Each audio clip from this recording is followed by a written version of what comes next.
Revelation 4 verse 1 happens, then John was on earth seeing what he saw. Now he sees the door open in heaven, hears the sound of a trumpet, and he goes through that door.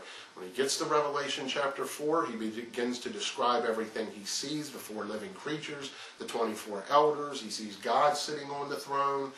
And Revelation chapter 4 is simply a description of all those things. You could get into more detail, of course, on what those things represent.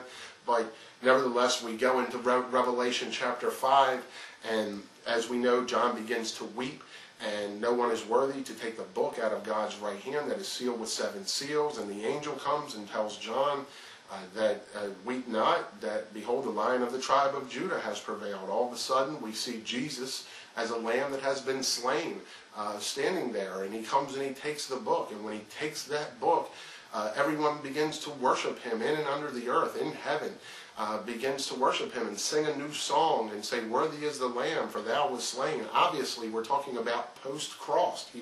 The Lamb had been slain. And he receives all power, honor, and glory, it says in Revelation 5, right there. And he has not opened the first seal. He's just taken the book. Now, we also can see that Mary was at the tomb seeing Jesus after the resurrection. He said, touch me not, I have not yet ascended to the Father. During that time, he ascends to the Father, and then later comes back, meets the disciples, where he allows himself to be touched. And he says at that point, and this is at the end of Matthew 28, he says, all power is given unto me in heaven and in earth. Now, why would he make a statement like that? We could say, well, Jesus always had all the power. Well, why did he make the statement?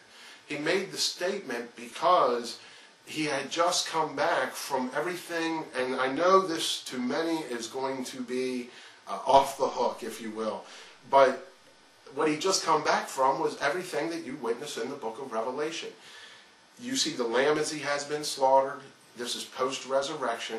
Jesus is the Lamb that's been slain, and you see him take the book. You see him receive all power, honor, and glory. You see him break the seals of the book. You see the trumpets, the vials. You see the beast of Revelation 13, and of course the mark of the beast, and that's a whole other topic. That's a hotly debated topic on just what that represents. But nevertheless, and then you go, you see the New Jerusalem, the birth of the church. You see the spiritual destruction of the whore of Babylon. So as we come through here, what we're really seeing is we're seeing everything that transpired right after the resurrection of Jesus Christ 2,000 years ago.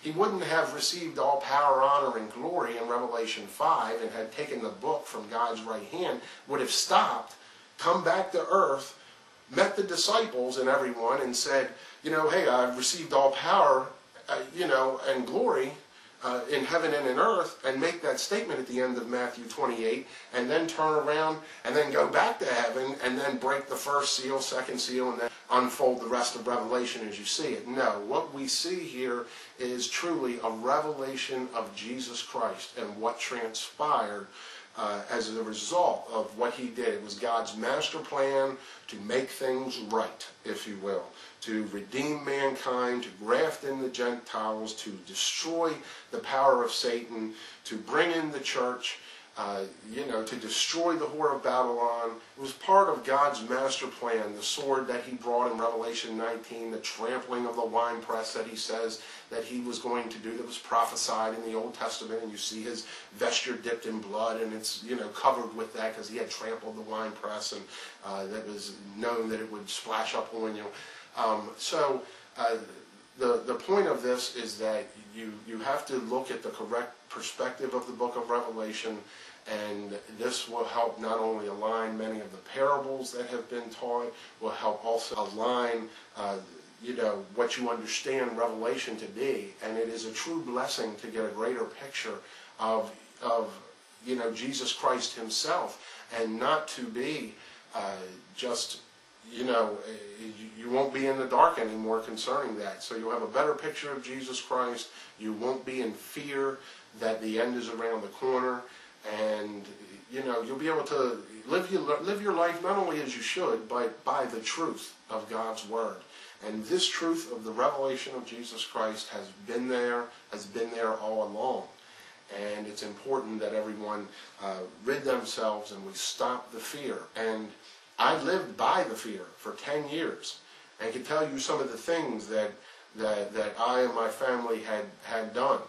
And, you know, we even decided not to have any further children after our third child. And, you know, you make decisions like that because you believe that the end is coming. You start to question whether, you know, I should change careers or go back to school, fulfill college plans, or whatever it might be. And if it was true, I would stand 100%. But from someone that has been there, studied many, many, many books, read boxes of books about the book of Revelation over the years, and it would take something very, very strong to detach me from my beliefs in a one-world government, cashless society, and so forth. And it was something that 10 years ago that did that.